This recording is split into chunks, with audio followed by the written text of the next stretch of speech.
What if I told you that the things that you do every day, things that feel harmless, even normal, might secretly be feeding your anxiety and depression?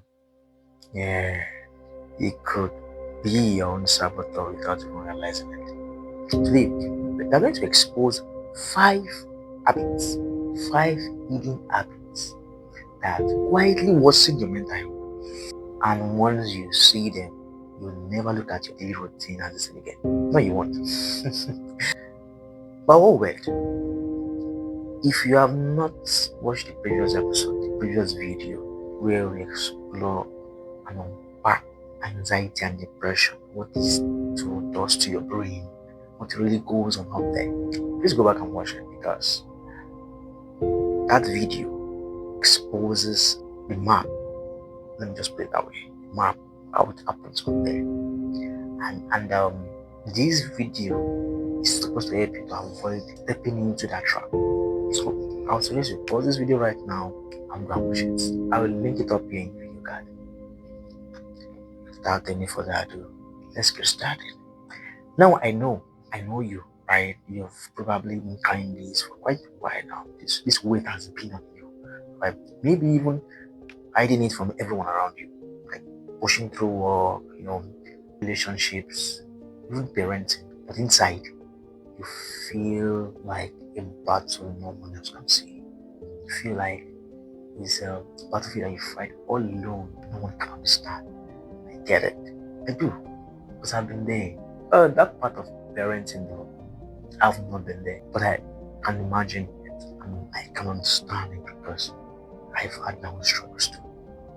Well, I'm still healing too. And I want you to know that you're not broken. No, you're not. You're just human. And once we uncover these hidden habits together, we will start to see pathways out of the fog. So let's start with the very first. Number one, habit number one, doom scrolling and digital overload. Yeah, let's start with the monster we all feel. Endless scrolling. I repeat, endless scrolling. A 2021 University of Pennsylvania study showed a direct link between high social media use and increased symptoms of both depression and anxiety. Why? Because your brain's amygdala, that's your brain's alarm system, right? Of course, if you avoid the previous video, you know what amygdala is. Because your brain amygdala is overstimulated every time you scroll through or pass through news, argument, or those highlight reels that make you feel less than. That's it's as if your competitions are getting higher. Dr. Jim Twink, author of Hygiene, puts it clearly. The more time teens spend looking at screen, the more likely they are to report symptoms of depression. That's what she said in her book. So instead of doom scrolling, try the 2 minute journal. Write down things that made you smile, one thing that you learned, and one thing that you are grateful for. That tiny shift calms your amygdala and strengthens your prefrontal cortex. That's your brain CEO. If you have watched the previous video, you will understand that. And later in this episode, I will reveal a habit that feels totally innocent, normal, but science shows it makes anxiety almost inevitable. Now let's go to the second one. Habit number two. Skipping meals and living on caffeine. Another sneaky habit, right? Skipping meals. Your brain runs on glucose. Of course, many of us know that, right? When you skip food or replace it with caffeine, your blood sugar crashes, cortisol rises, and suddenly your body mimics panic symptoms, raising heart, sweating, dizziness. 50% of people with depression also have appetite changes. That's according to the Anxiety and Depression Association of America. So it's not me that said that, but that's what the fact is. Yeah, cortisol. If you watch the previous video, you will understand what cortisol means. All you have to do, keep it simple. Even a banana and a peanut butter stabilizes blood sugar. Your brain doesn't need perfection, it needs fuel. Yes, it needs fuel. So give it. Habit number three, the very third. That's the third. Negative self-talk. Yeah, this one hits home for many of us, at least for me. It does. You know that squirrel talk inside your head, that whisperer that tells you you're not good enough, tells you can't pass, you can't be gotten, you cannot make it, you only keep trying. Yes, that guy, that's not you.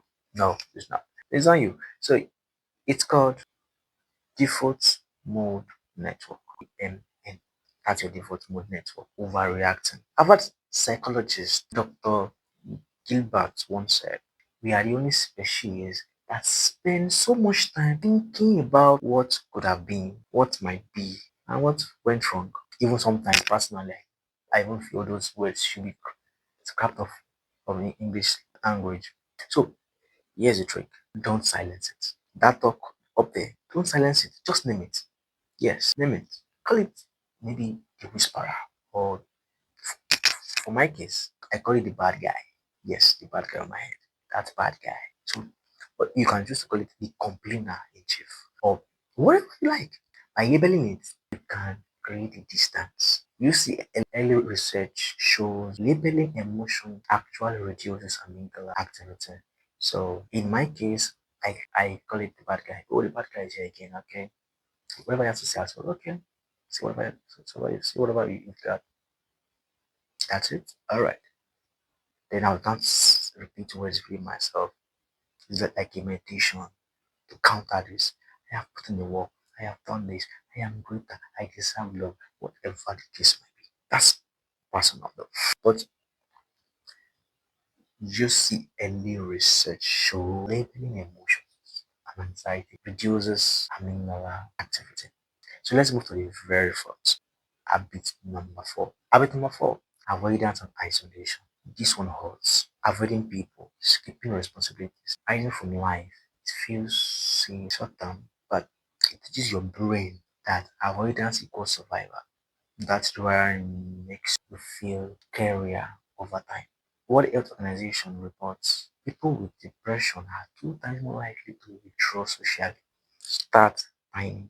You don't need to start something very big. You know, one step at a time. Text one person today. Just pick up your phone, text one person. Just that's it. Then the next, step out of your comfort zone, step out from that home, from wherever you are. Go out 5 minutes. Just 5 minutes, then get back to just do this. Each time you do this, you're teaching your brain that you see, I survive. I really do survive. That's why you're teaching your brain. Your body didn't collapse. And guess what? That's resilience. So habit number five, the last but not the least. This one, many of us has I found one thing in this regard, especially those of us that stay in cities, that live in cities, where people don't sleep. As maybe, of course, this is a living world that does not sleep. Habit number five, fifth habit, poor sleep hygiene. That's it. Finally, sleep. This is really a big deal because it affects every part of your body, not just your brain. Your brain heals during deep sleep. Get that word right. Not during sleep, but during deep sleep. During what? Deep sleep. I'm repeating that because I'm making point on it. I'm making emphasis on deep sleep. But then watching the 2 a.m.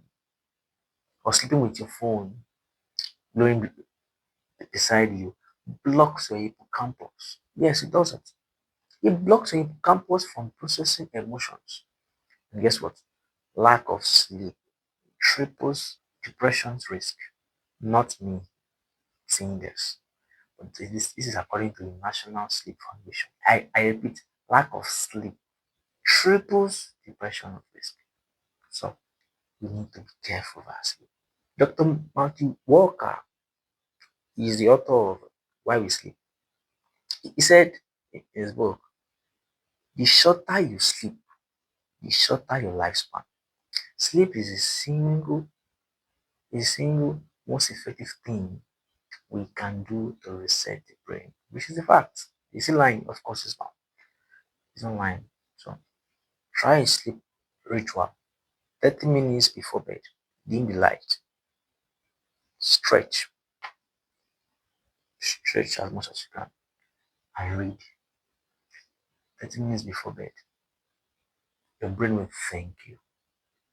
I repeat, your brain will thank you because put away anything that will distract you.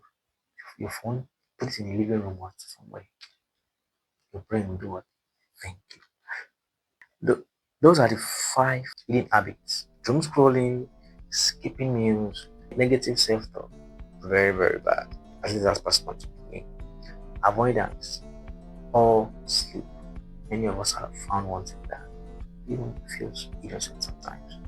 I'm used to it for years. Everybody does that for years. Each of these chips away your mental health because it's making life become unbearable. Don't you see that people in cities are more selfish, are more difficult to deal with, are more irrational, are more irate? This is the cause of many of this. But here's the truth. Habits are learned, so which means you can learn to unlearn it. They can be unlearned, yes.